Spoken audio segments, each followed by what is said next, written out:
That's the button.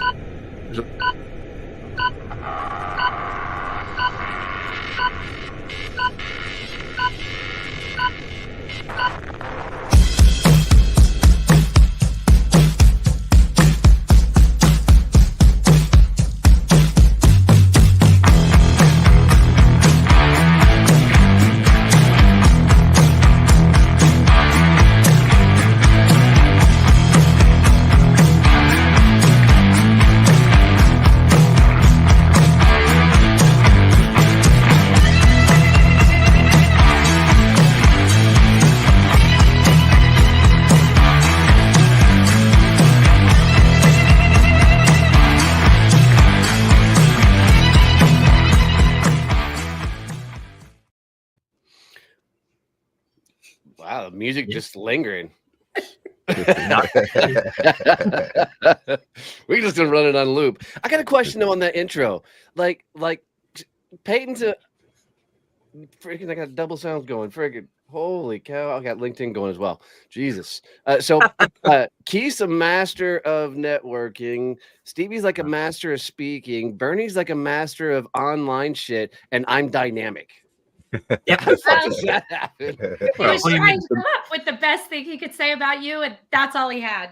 Okay, Minnie Mouse. The master that you are, we couldn't put in public. Right. Like when we're talking like this, because you're a master of fishermen. Oh, guys, you're gonna love Stevie totally talking today because she sounds either like a 13-year-old boy going through puberty or Minnie Mouse, one of the two. How the hell did you lose your voice? Or Peyton. Well, I don't know. It might have been a sold out opening night, a sold out Saturday night, and then karaoke with you people. Yeah. I heard you guys closed the bar down a little later.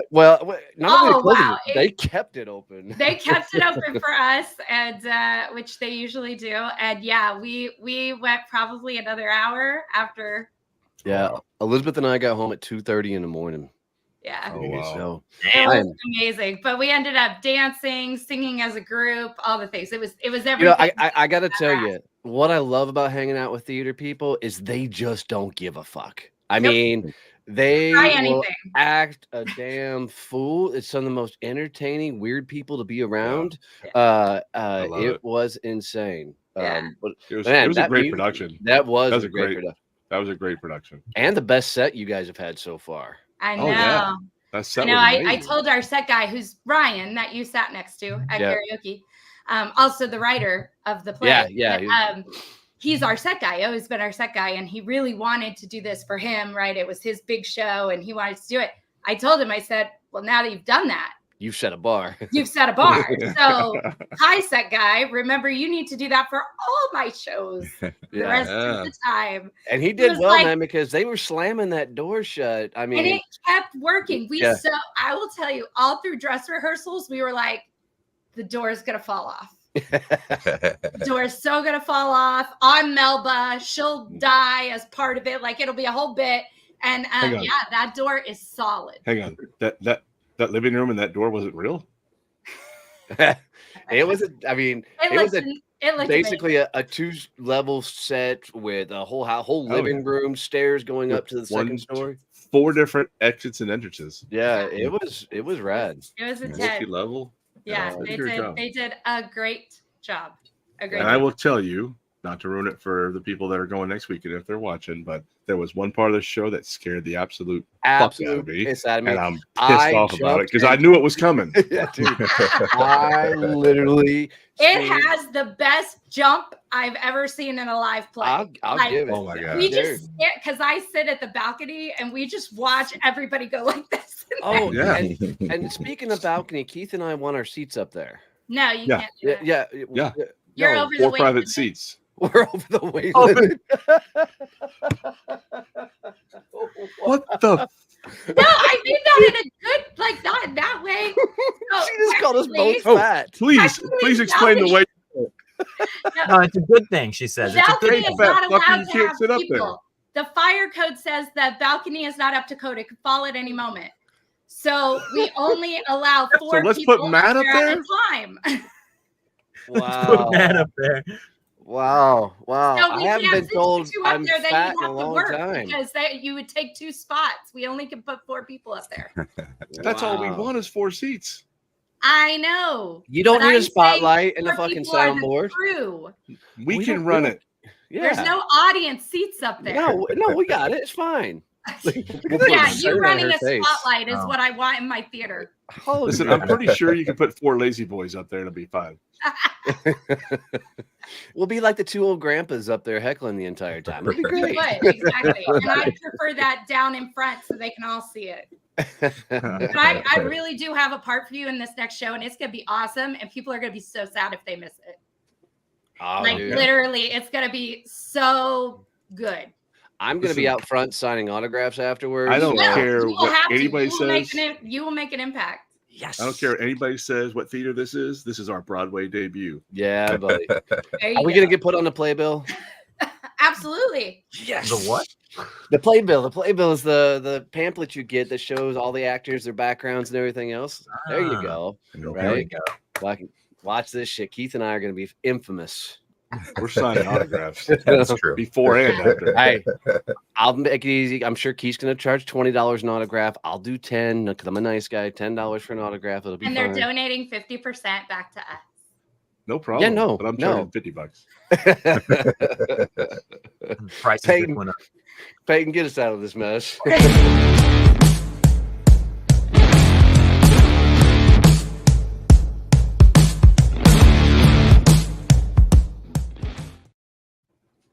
All right, rate the fit. So it's Renaissance Fair season.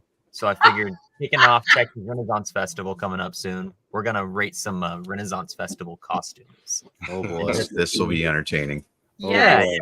What's the scale? Like, Donnie to Peyton, or are we rating like how good they are, or just if we like them? Because sometimes bad ones are better. That's true. Kai, do you and Bree go to Renaissance fairs? We went to one the first time. Yeah. Last year. Yeah. What'd you think? It was fun. Yeah, it was a good time. No, don't lie. It was bullshit. And walk around, and it is the best people watching going to hands down. It's better than any airport I've ever been in my life. Absolutely. Yeah. Well, I mean, because some of the costumes you're not going to see at an airport. I mean, not because they're pirates and stuff. It's because hang on. Lack of clothing. A little over 1 million miles. I've seen that outfit in an airport before. And he was wearing them. Starting off easy. I think this one was phenomenal. Wow. Which one? I think I'm both good. What's on his face? He's got a woodland fairy mask. Yeah. I like that's hers. really cool. That it looks like she's floating. Yeah. I love that she's up on the banister, so it does look like she's floating. I think that's great. I don't get his mask thing, but other than that, I don't like his armor's not even like gonna protect anything. Christ. His armor is 6 inches too long on the left side. Oh yeah, no. He's even got the boot wraps. No, I don't like it at all. I like her. He's got a tree on his face. I give it for her. I give it an 8. For him, I give it a 4. Fuck, I was gonna say 10 and like 8, but fine, I'm wrong. Obviously, you have no opinion that matters. That's fair. No, I've always been that way with this group. Yeah. Peyton wants to wear the dress on the right. Yes, he wants to be the floating fairy. The wings. I want the wings so bad. All right, next. Wow. Next. Look at this dude. Oh, wow. Yes. Oh, wow. That is the outfit that I want. Your brother would wear. That looks like something Ethan would put on. Cover me up because I don't want anyone to see what I look like. Well, there's a whole mushroom society. I forget what it's called. That is insane. They're like these ultimate eat green and peace loving something community. Is it the same as like the furry? Just a little different. Except they usually don't have a mask that covers their face too. They usually wear the mushroom hats. But that has got to be hot. You Yeah. know he's not doing this in Texas. I've got a mushroom hat. And he's got Last time I wore it in public, they put me in jail. And he's got furry green legs. Yeah, no, I'm out. I'm out. There's no rating on this one. I'm just out. There we go. Oh, it's the Walmart fair outfit. I love it. They went straight to Goodwill. Actually, I think this one is titled Gay and Gayer. And it's like $10 on TikTok. I've seen that dress. Why is he It's a carrying 2 TikTok horns? shop Ren Fair costume. He is carrying 2 horns. I saw that when I was putting it up. I was like, "What the Just fuck?" love it Right. that they're both trying to look tough. He does have my favorite accessory though, because the only time a man can wear a fucking purse and be okay with it is at a Ren fair. He's got that little leather pouch right there. Yep. Yes, it's okay to wear. And I wore one time. My wallet, my keys, my money, everything. I'm like, I should start wearing a purse more often. Don't let him fool you. He already does. Fanny pack. He already does. Good. Yeah. At least That's her a cool ears, fanny pack. That's like a leather fanny pack. Yeah, her ears match. Yeah, his did not. Yeah. Yeah. I don't know if he was fixing to sneeze. All right. And She's then- Aw. yeah. Why would you put a heart bubble on a baby face? That's gross. That's a terrible costume. No, the she's baby's got, got a like- mushroom hat. I love her wings. Yeah, the Yeah. wings look nice too. She spent some time on those. Yeah.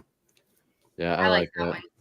She's got a colorful tail coming out of somewhere. Yeah. Oh, we know that. Of course you are. We Yeah, ain't that's- gonna explain the tail. That's like, if you want to know what those tails mean, go to a Ren fair. There was one at the Fort Worth not getting- Oktoberfest. A gal had Not one, explaining it and there was no belt. Yeah. We don't need to go into further details. here. And moving to the next one. There you go, Oh. Keith. Oh Oh. no. Wow, that's a Hell lot yeah. of thigh. He's showing in that photo. A lot of thigh. Yeah, Stevie won't even look at it. I'm like, Yeah. nope. With all the I rope took for one it. look and I thought I was going to see something I didn't need to see this early in the morning. I don't know What, what a the tattoo? rope in the drum is. I don't know. And what's the Yeah, I don't- leafy I'm headgear? at a loss. It's very The mismatched. Is this Yeah. really Ren Fair or is he trying to be Scottish? Like, I don't understand. I think Yeah, that's his Tinder profile. Yeah, I think Peyton. I think Peyton was on. I Wait, forget the name of that thing. Grinder. This is on a grinder. I thought we were all going to enjoy this photo just as much as I do. Is that not the case? No. That's just you, Peyton. Just All you. That right. explains a lot. Okay. I'll Yeah. save this one for later. We'll move Okay, on. great. Keith. Oh, that lady is named Tanya. You know her? You know her? Tanya Top Heavy. Oh, Wow. wow. It's funny. The post said, I just finished making this skirt. And I was like, oh, Yeah, Is that as you can what we're tell, paying she bought the fabric from like Walmart or something and made her own kilt, which is cool that she has that talent. Yeah. You know, I was like, that is not what we're paying attention to when I put this on the big. I know that is. the pouch, obviously, it's the pouch. Uh-huh. That's an Yeah, amazing yeah. pouch, Uh-huh. Everyone's looking at her knees. and those are really nice boots. Those, They are good Yeah. boots. I wish I could see more of those boots. Exactly. Anyways, before we get into more trouble, that's a good starter kit, I think. Yeah, you know He's what? got That's, on that's a fucking kid. work That's his boots. first time Ren Fair. You That's know, Just It a good looks like his starter kit. lower half is disproportional to his top half, though. yeah, I his think it's belt because is, of the I belt. think we've got to work on how to take photos. I think that's step one with this guy. Yeah. What's I'm not sure what the headband is. He's got little ears or something. you know, but he's Those bought are a goat fair horns. knife. He's bought a fair mug. I mean, he spent some money trying to get his shit together. I'll give him yeah, that. he's got baby goat horns. Is He that what does. that is? I don't know. It looks No. like it. Yeah, you just lost points for that, dude. I was all for you until the little baby goat horns. Now I'm out. Now I'm out. Right. Gotta start somewhere though, and I yeah, think good he's on spent him good for money. getting going. Good on him for getting going. Yeah, Considering what I've paid on for fucking costumes and shit. look at those guys. Hold That's on. fucking sick. Wow. Props to a lot of fucking work. Yeah. You know what? Those When I see something like hats. that, all I think of is how fucking hot. Yeah, thing that- gotta be Well, all and day. These how do can't they be Texas fairs. No, How do this they one. drink beer? I thought that was the whole point of a Ren Fair. It is. Well, for us. It's the whole point. Got it. Got it. Sorry, No, my these bad. guys- I just thought that was everybody. I remember these guys saying they were in the Renaissance Fair, and so they are You cut out where? New York. Oh, all of a sudden we Where? said, remember these guys saying at the Renaissance Fair? I'm like, no shit. No shit, that's the whole show, dude. New York Renaissance Fair. So a lot cooler up there. Yeah.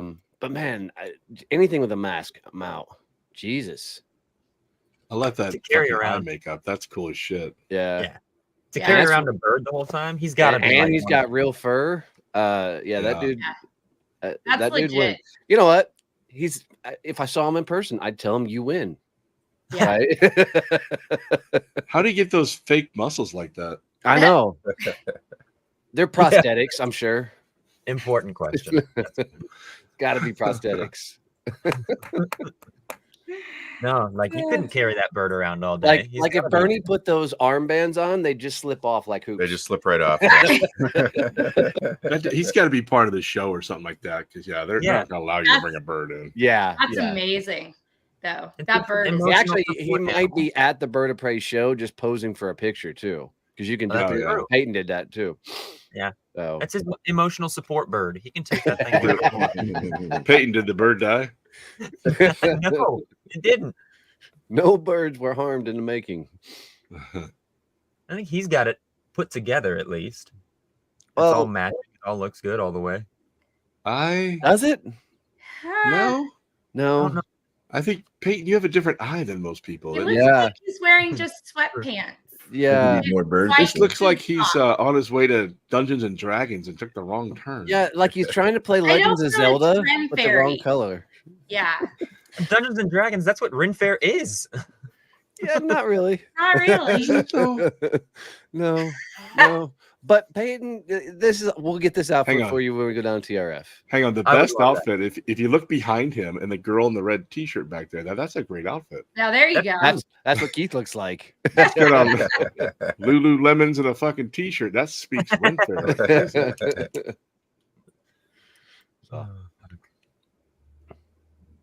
I thought this one was fun. I brought this up to Keith and Donnie a while back. I said he's the Swedish chef. Real life Swedish chef. Yeah. I thought that was funny. And they said, no, he's just gay. And I said, fuck off. He's not just gay. Wow. Yeah. So, I'm pretty sure his boyfriend would take offense to that. So would mine. He's got a lot of work into that, though. Yeah, he does. Mm-hmm. I wouldn't wear that outfit. But Peyton I absolutely would. Get maybe he's a chef, but a wooden spoon? And why does the Swedish chef have his sleeves ripped off his shirt? And the Lederhosen type apron. Yeah. I mean, it's not really going to do a whole lot, but I do get the Swedish chef. I thought it was fun. I've been on the complete opposite page of all of y'all this whole time, I guess. Well, that explains a lot, Peyton. Yeah. It does, doesn't it? She wins. All right. Now we're talking. She wins. That's the whole reason I go to the Ren Fair right here. Yeah, I know, Keith. Damn, she's got some money in that. Those are some beautiful flowers. Some work in that. Even those bracers. Damn. Yeah. Oh. That a girl. I love that shit. That people that can pull that off, but they spend a freaking small fortune putting that together. Oh yeah, absolutely. Yeah, it looks like they actually put time and effort, not just something cheap. Not like some of the ones Peyton's liked. They actually put time and effort into I think just 1 year everyone should go to the dollar store and Goodwill and have to put an outfit together and wear it. But the thing is, you get to pick out the outfit for somebody else. I'm in. And one day, everyone has to wear the outfits that were picked out for them. Yeah, I'm in. Yeah, I love that. Hilarious. Wow. I love that idea. I think that's all of them. Yeah. That was fun. That was fun. That was interesting. Let's go back one slide. No, I think we're done. Thanks, Keith. That was a lot of fun. Roll that footage there, Pete. This is Kai Logue, owner of Investor Plug. Investor Plug is on a mission to change the real estate wholesaling game by empowering investors with AI-driven tools and proven strategies. With their all-in-one CRM, AI, and automation system, Kai and his team can help you get the tools and support that you need. And today, he gets the hot seat with the Success Champions team. Kai, what's up, buddy? Did you fully understand what you were getting yourself into as we started this thing off? I didn't. No, I'm not. But it's been fun. No, I appreciate you guys. Welcome to the jungle. Yeah, that's awesome. That's awesome. So, Kai, you just recently wrapped up your big ass event down there in San Antonio. Tell us a little bit about the event, how it went, who you are, and then what's the biggest thing we can help you out with today? Yeah, for sure. So our event, we did a wholesale and syndicate live. So we did a giant, at least us giant event for wholesalers. Made the whole thing free. Had a couple hundred people show up. We had people flying from all over the country. A bunch of badass speakers.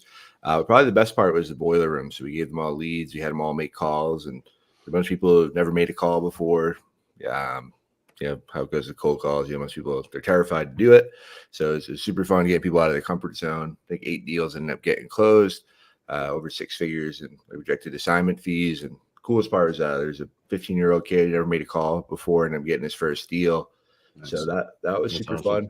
And it came together. It was it's always a lot of work doing events, but it's always worth it because it's a lot of fun. That's really cool.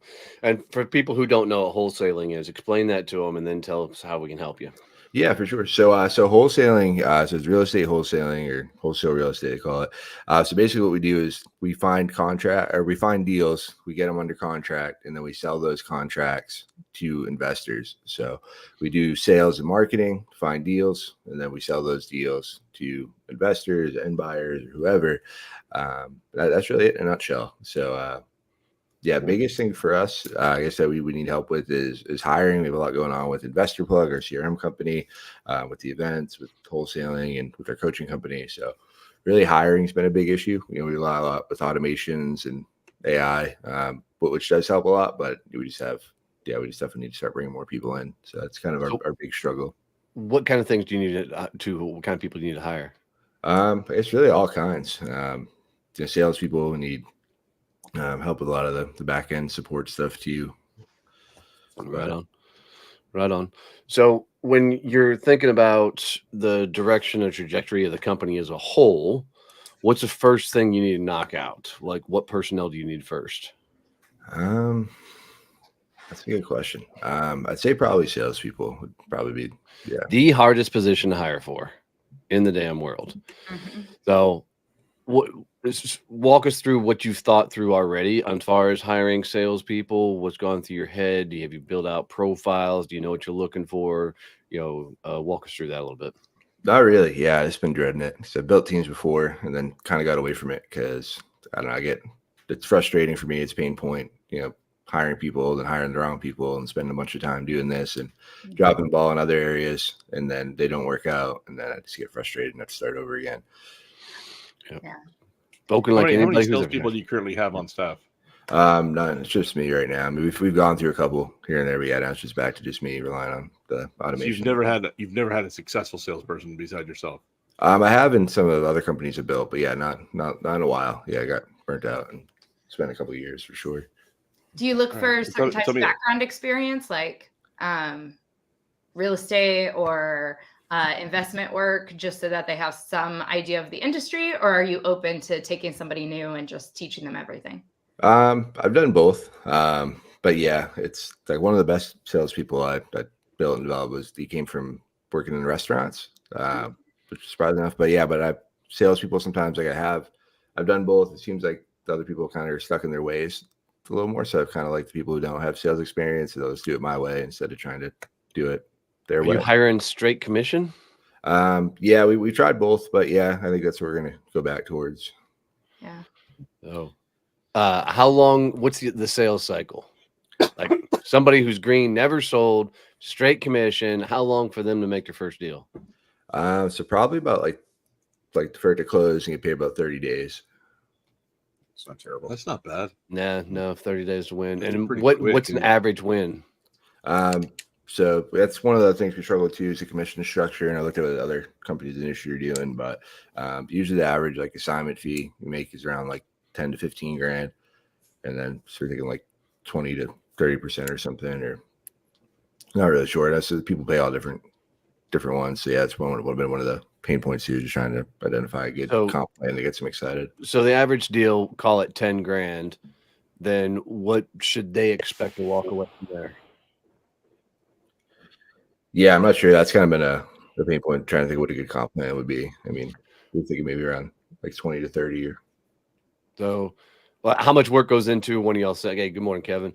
How much work goes into one of your sales? So if we can get a deal, close a deal, 30 days, payday, what kind of work goes into that? Is that hammering the phones? Is that door knocking? Is that networking? What is it? Mostly, yeah. I mean, yeah, all those things do work, but mostly we do calls, and then so just get them on the phones. So how many calls does it take to get to a call that leads to a deal? Like how many average calls do you make to get one that works? Usually it's a couple hundred. Yeah. Okay. And how many deals per month are you expecting them to close? Probably a handful. Probably like around 3 to 4. So 30 grand, 6,000, roughly 6 to 10,000 take home, depending on your commission structure. So to get $100,000 is the way I always look at it, right? They have to close 3 deals a month, roughly, right? To be at that number. Do you guys currently close 3 deals a month? We do, yeah. Okay. Do you have like an entire process step by step they have to go through from here's how you start, here's how you call, here's how you ramp up, and the whole 9 yards, or are you throwing them to the wolves? Yeah, pretty much. Yes, we do. When we did it last time, we hired people doing daily sales meetings. We have the scripts, we have all the systems and everything, and just walk them through exactly how to do it. And then, so it seems, at least getting going. I don't know. Maybe I'm sure it could always be better, but I feel like we have a decent outline. What do you think is the reason why people don't work out? Is it that they don't follow the process? Is it that they don't get the money soon enough? Like, what would you say is the thing that's, because you say you've tried some people and just nobody's worked. Like, what are some of the things that make it not work? Yeah, it's probably me not being a great manager. I like the honesty there. Yeah, just give them a here you go. And the way I am, someone gives me the blueprint and just like, cool, I got this. And then, but yeah, just especially with the virtual teams, I haven't managed virtual teams in the past. So we tried that, which has been harder. I feel like I don't know if that's just a limiting belief. I feel like I'd probably be more successful if we do it in person, which is probably what we're thinking of doing next.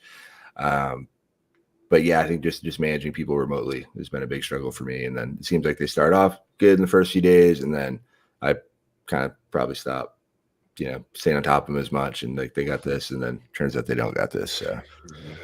Well, and it's hard, right? Because if you're the only salesperson that you have right now, giving up time to work with them means you're not getting sales, right? So that drives you. And then if you feel like they're good, they're on their own, they're doing it, it's easy for you to walk away because you need to go make the sales until they start making the sales, right? So that's, that's always the hardest part about management is it really is a time suck. And it sounds like you're not interested in even managing, right? You don't have the time to watch them or anything else, right? You want to plug somebody in and say, go make this. Yeah, that's what I want, but it hasn't worked that way. Well, then, I don't want to. It's kind of simple what you guys need. Mm-hmm. You guys need stupid, young, dumb people that don't know any difference. And what you need to do is set them up for success. And you need to give them a roadmap and tell them you're in the bottom floor of a growing company. Let's going to grow this together and make this a teamwork. I want you to document what works, what doesn't work. We're going to create the roadmap together. And then eventually, if they are successful, you're going to have them manage your sales force and repeat what they did to be successful. You find somebody that's hungry enough that wants to follow that roadmap and create that for you, then you don't have to manage it. Yep. I'd hire 2 to 4 young guys. Yep. And you throw them into the pit. You give them the outlines, you give them the scripts, you give them everything else. You set the goals and parameters, and you say, guys, you need to document everything along the way. And they're going to build it up. Maybe 2 will are work going out. Yep. And the other ones you're going to lose. Right. And you keep filling that funnel with 2 or 3 more. Well, right, until you find the right team. And that's part of it is if you try and just hire one and just get one to be successful, that will feel like more of a time suck. Whereas if you can start 3 or 4 all at the same time, then you just spend the time once. And then hopefully, like they're saying, like 1 or 2 of them work out. It's a numbers game, just like sales is a numbers game. So is hiring in reality.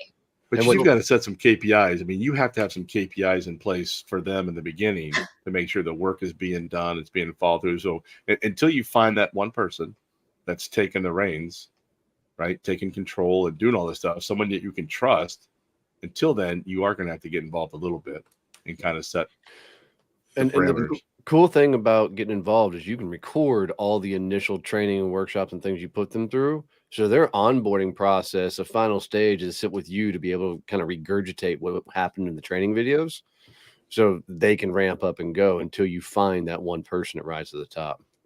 So I got a question, Kai. What is kind of the sales process? Do you put them on the phones and it's kind of a one call, they manage it all the way through to the time it closes, or do you guys have like a TO process where they start it off and then maybe hand it off to you? How does that work? Yes, that's a good question too. So we tried both that too. If they're more experienced, just like here's you can take them from start to finish. Most have been doing just them do like the preliminary questions, almost like an appointment setter. Yeah. And then just I'd hop on and close and then handle all the back end stuff afterwards. But yes, it's a bit of both. We tried. And then, but yeah, I'm open to either one. I guess that's been another thing. I don't know if they have like less experience, so you can just have them take it, like get the discovery done and then handle the rest of it. But well, yeah, I think less work on you is going to let them do the whole show. Mm-hmm. Yeah, but you want to get them some early wins and some confidence as well. I spent a lot of time in call centers, and some of my best reps, we ramp them up slowly, right? They handle the first 5 minutes of the call, then they handle the first 10 minutes of the call, until they can get all the way to that point. But I think having an opportunity to kind of shadow you, because you're the professional, right? You're the one who has all the experience. But getting them confident in the process as they're going, getting them those wins, that'll help with longevity as well. That makes sense. Peyton, put up Joe's comment. I want to go straight at it. Oh, thanks for saying this, Joe. Here's the thing. Sales is one of the toughest games in business. And in the model they're in, they have to go through to find the right people.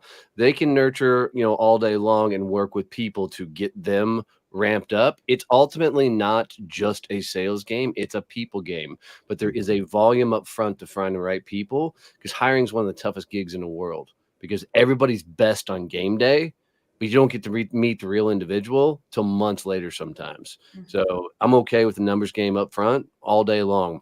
Mm-hmm. It's after that you really bring people over into your overall culture. Yeah. So, but appreciate the comment. Yeah.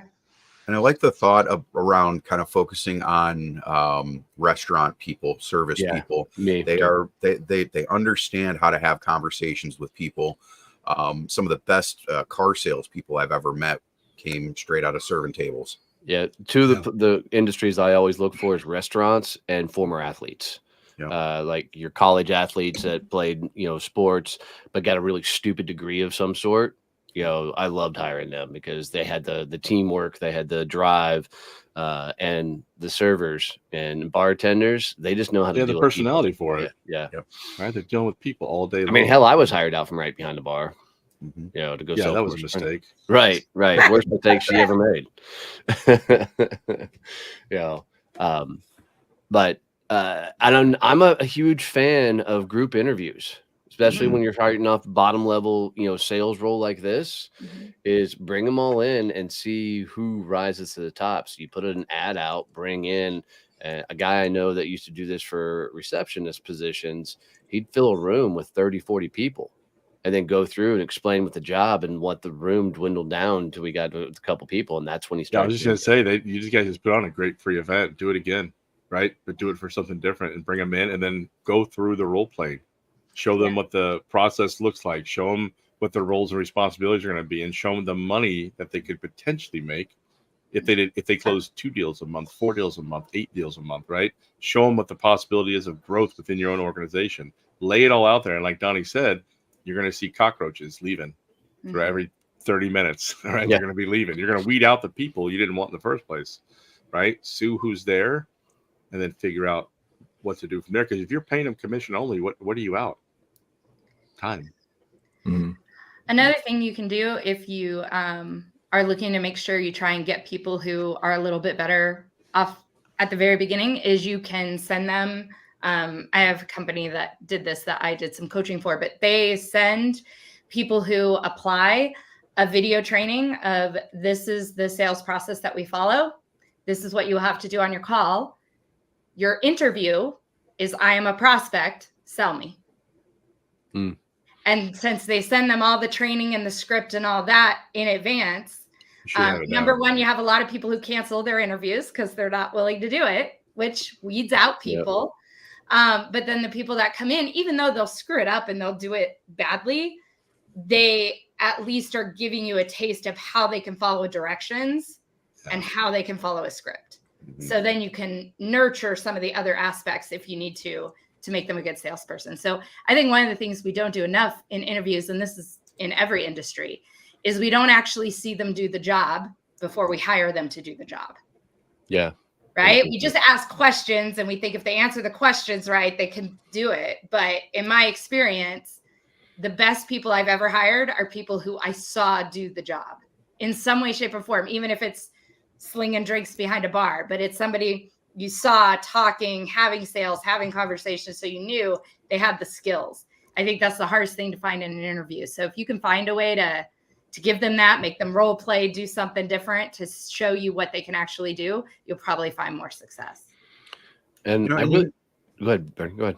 I was going to say, you may want to think about outsourcing some of the sourcing of your candidates as well. There's a lot of really amazing recruiters out there. They'll go through and do all of the assessments, right? They'll find the exact profile of person that you want. I mean, obviously a little legwork up front for you to identify that profile, but if you don't really want to go through that process up front of identifying the people, it's just like another sales process. Getting them qualified. We have a guy right here in our own backyard, Chase Bryant, that does that. He does 4 different personality tests, and if you know exactly what personality you're looking for, he's going to put them through 4 different personality tests, and he's going to tell you, okay, I want these 3 traits. Yep. And then he's going to pull out 20 names and say, okay, I got these 20 people with those 3 traits. Yep. Right. Let's invite them down to your event, your luncheon, whatever you're going to put on, and then go from there. Yep. So a little bit of an investment to someone like that up front will save you a shitload of money in the long term. And I really like the idea of like putting them through the paces. Like, can you do a mini summit where you have these final 20 people or whatever, and you take them through the process and say, okay, interview is get on the phones. Let's go. Right. And just see who can step up and do the role, because Mike Tyson says it best. Everybody's got a plan until you get punched in the face. Right. Yeah. The first time I picked up the phone to do a cold call, it took me drinking a couple of shots of Captain to get that off the ground. But first time somebody answered on the other end, I hung up the damn phone because it scared the crap out of me. Right. Cold calling is not an easy game until you've built that repetition muscle. So in your world, having a pit, you will see a higher level version of people stepping up because it is not for the meek to be in a pit like that. Yeah. What's funny is I learned how to cold call by lying. I created a different name, a different company, and a different project. And I had a goal to get 3 pieces of information about something that didn't matter. And because it didn't matter, it was very easy. I could pick up that call and I'd say, hey, I'm Joe Kimball and I'm with GE Healthcare and we're doing a survey. And I need 3 questions answered. And 70% of the time they'd give me the 3 answers. And when I got comfortable with that process, then I changed it to my real name, my real company, my real product, and start doing the same thing. It's how I got over my fear of doing it. So that's probably the better way than I did, because I used alcohol to get it done. But hey, there's methodologies that work. I'm not saying alcohol wasn't involved, but so I will say the one thing that sucks to learn it that way is both of us learned it on our own. Yeah. Right. Nobody did it for us. Nobody showed us how to do it. We had to learn this on our own, which helped. But I'm a very visual learner. Right. If you tell me how to do something, I'll probably ask you questions for a few weeks. If you show me how to do something, I'll never forget it. Yeah. Yeah. So you just got to understand, some people are visual learners, some people are intellectual learners. You got to know your audience and figure out which one's which. But that's a good point. Keith and I both work for some extremely large companies, and not a lot of them invested in sales training. So, every one of us had to figure it out on our own. Right. So think what would happen if these companies actually were to teach their people, pull them to the side and say, this is how you freaking do it. This is how you win. And they actually got the support, how much further along they would be. And, I saw it time and time again when I sold sales training, but it was crazy. I went, almost 15 years without being trained as a sales guy. Mm-hmm. Like, I never had anybody sit me down and say, this is how you sell. I had figured it all out on my own. Well, by the time I'd gone through sales training, I was already in management. So my people were getting trained and I was just watching them get trained. I never got trained. Yeah, 100%. Right? So I had 3 words that I learned very early on. That was figure it out. Yeah. That was my sales training. Jane handed me a computer and a desk and said, there you go. And I'm like, what do you mean? There you go. Hey, you got more than I did. I got a fax machine and a pager. Well, your age is showing, Keith. Your age is showing. Yeah, but it's just, you know, it's very rare that you'll have a couple guys like me and Keith that were thrown to the wolves like that and stuck with it long enough to figure it out. Yeah, you and know? survive. Yeah, because it's you don't make a lot of money early on doing that. Luckily, we were both young and dumb, so now we're just old and dumb. Yeah, and that model, you're lucky to find, you know, one good person out of 50 to 100, right? Yeah. Like you really do need to invest in them up front, show them the ropes, give them all the tools that they need. But it's not just training them up front, it's the follow through, it's the coaching, it's the call reviews. You know, really, if you want them to be successful, you've got to be on their ass for 60 to 90 days once you finish that training, holding them accountable to all of it. And especially if they're remote, Kai. I mean, the moment that you're not looking over their shoulder, they're going to the fridge for food. They're, you know, going to put on some Maury Povich or whatever on the TV.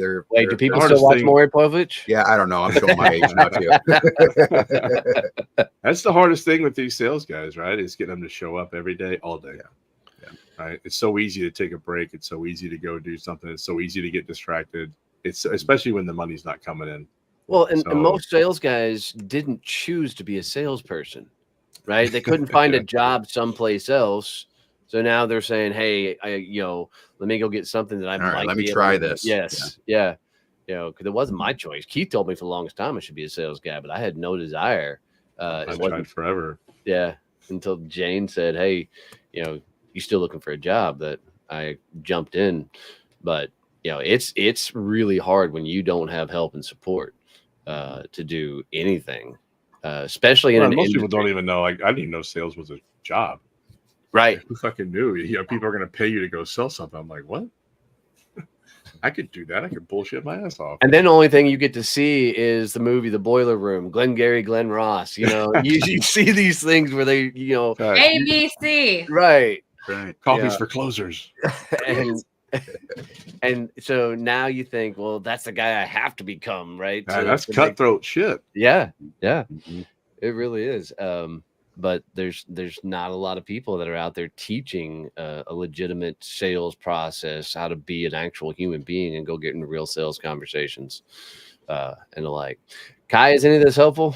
Very helpful. Yeah, I got a lot of great takeaways, and I'm excited to give it another shot and get hurt again. That's all. You know, it's sales is one of those games that you love to hate.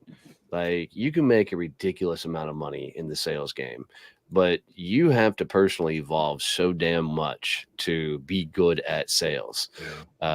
Because, you know, we're raised in that environment of don't talk to strangers, don't talk about money, right? Now you got a sales job where you got to do both. You know, Stevie loves sales. I mean, that was like her favorite thing in the world was selling. I mean, she is an absolute stone cold killer when it comes to sales. I mean, the best closer I've ever seen. Oh my God.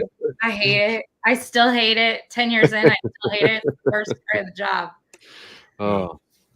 No, it's tough. It's tough. It is tough. I think there's two different kinds of sales too, right? You've got your long-term relationship type salespeople, then you've got your short-term knock it out, get it done, close the deal type salespeople. You know, car, furniture, those guys. I hate. The funny thing is, I've told this to everybody my whole life. I hate salespeople. Yep, same. You'll never see me at a car lot. You'll never see me in a furniture. First time I walked into a furniture store and a guy at a clipboard walked up and said, "I'm going to walk around with you guys all day today." I'm like, "I'm out," and I left. Right. And my wife at the time was like, why are we leaving? I'm like, because I am not going to be in that fucking environment. But part of that problem is we've seen the sales trainings, we've seen everything. And oftentimes they're taught how to say a certain thing. So you'll say a certain thing. And now you're hooked in, fighting for your life, trying not to buy something you had no intent in buying in the first place. Now I'm mature enough just to make fun of them through the process and just see how much I can fuck with them. I had a guy in a car lot one time that would look at me and say, "That's nice, isn't it?" And I'm like, "Yeah, your wife is nice, isn't she?" I've been notorious for maybe pretending to be somebody way bigger than I was walking around with these guys. You know, this living room set would look great in this room. We could do this dining room set in this room. Elizabeth's like, "Can we just look at the furniture?" "Oh, no, honey, we're buying an entire package today." But I did that in high school, though. I'd go into Radio Shack and say, "Hey, I just got a job making $80,000 a year. They said I can buy $20,000 of electronic equipment. Can you show me around?" Right? I did that shit in high school. Oh my gosh. So it's kind of funny. It's just a natural thing. I might have in high school got stopped by one of the clipboard people that said, "Can we ask you some questions?" Absolutely. Oh, Just no. making the most extravagant freaking answers. The I could come fucking up with. survey went off the charts because of one idiot. They're like, "What is this outlier out here?" You know. So, Barney, did you get much training in sales and stuff coming up?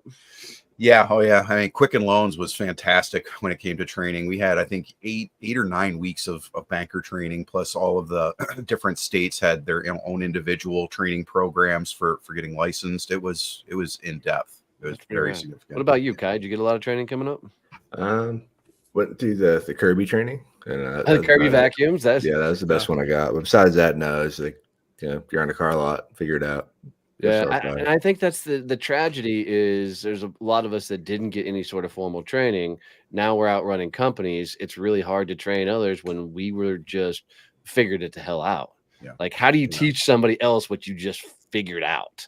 They're like, "What's funny?" your Growing up in medical sales, we got medical training, not sales training.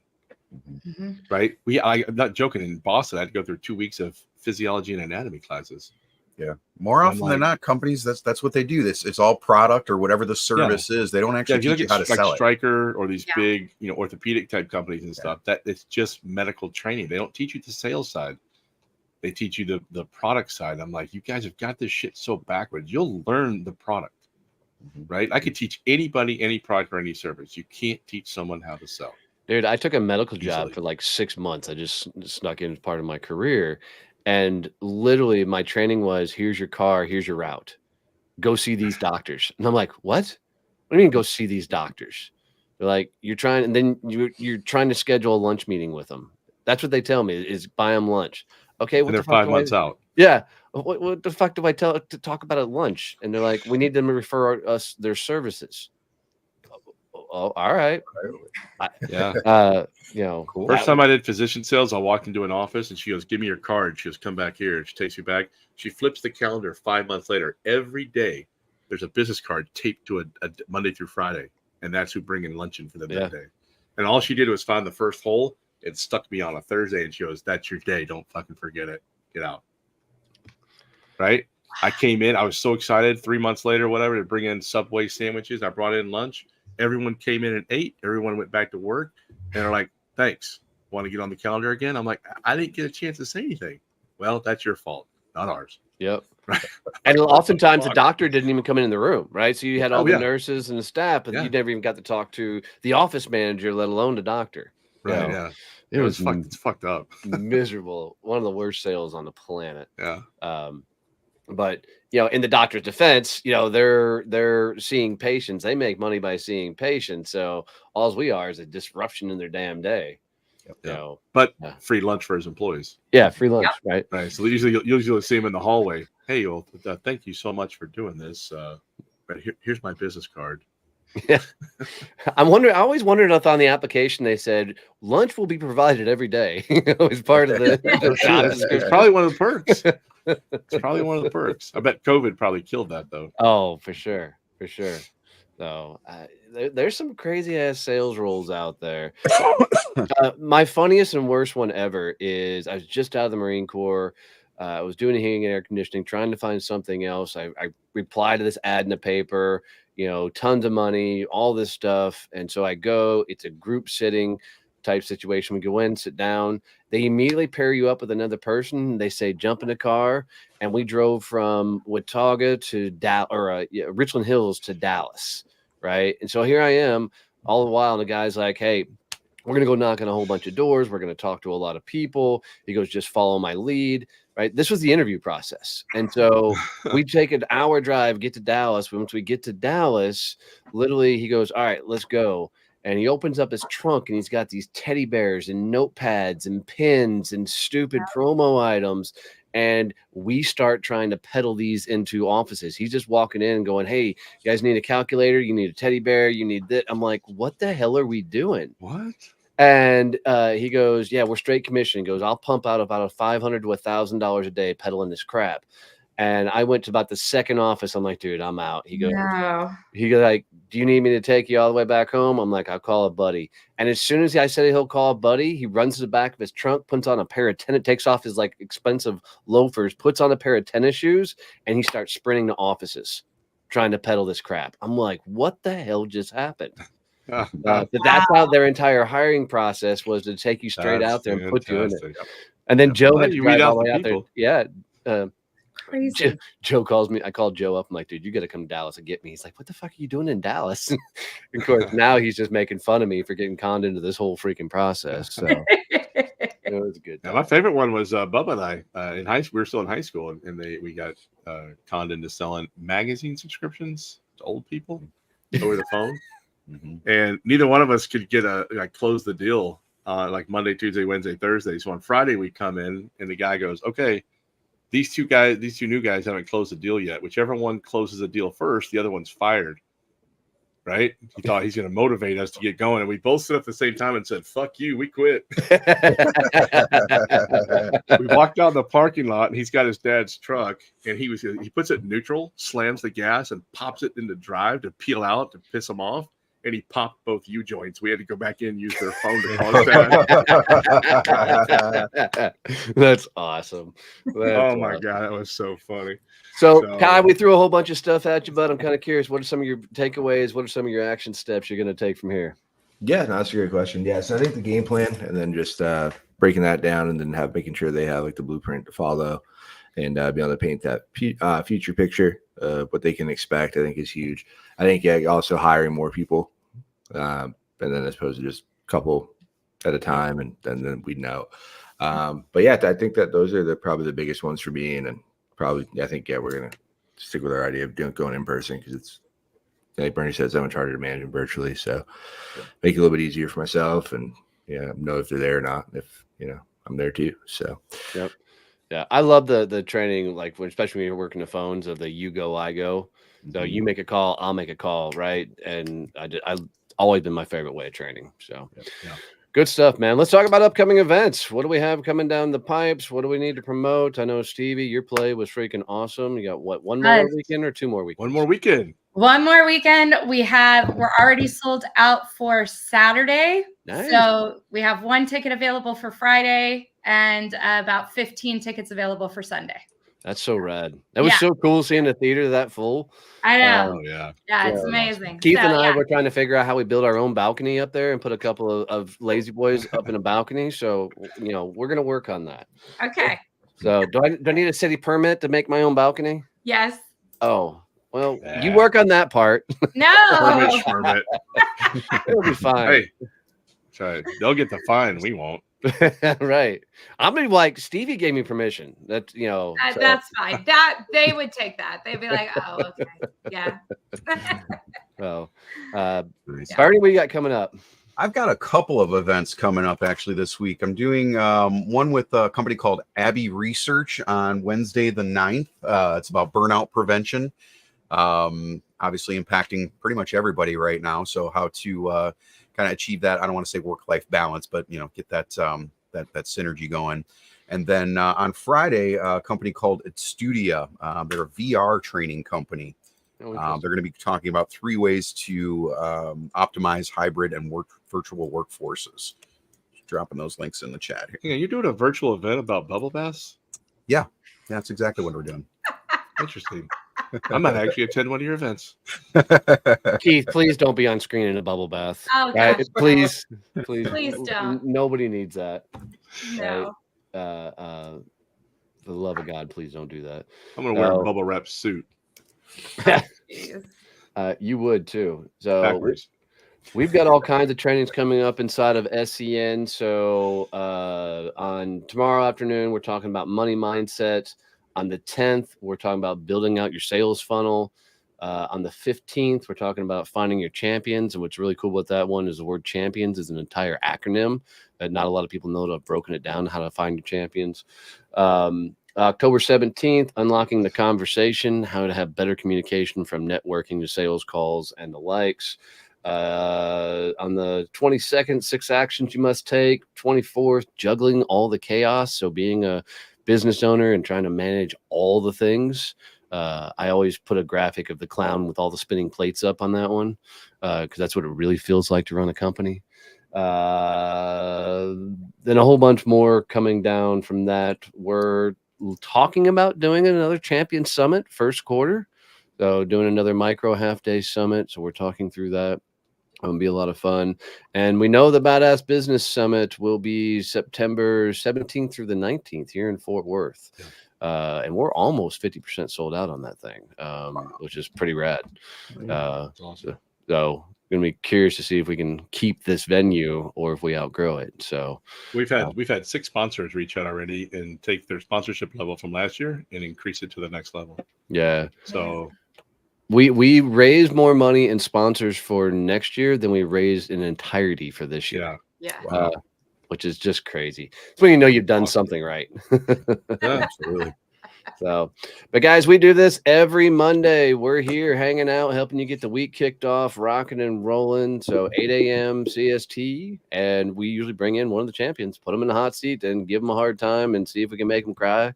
Kai did really good. He didn't cry at all. I was expecting it. So he did really well today. But y'all go have a kick-ass week and stay out of trouble if you can. Love you, mean it. See you, bye.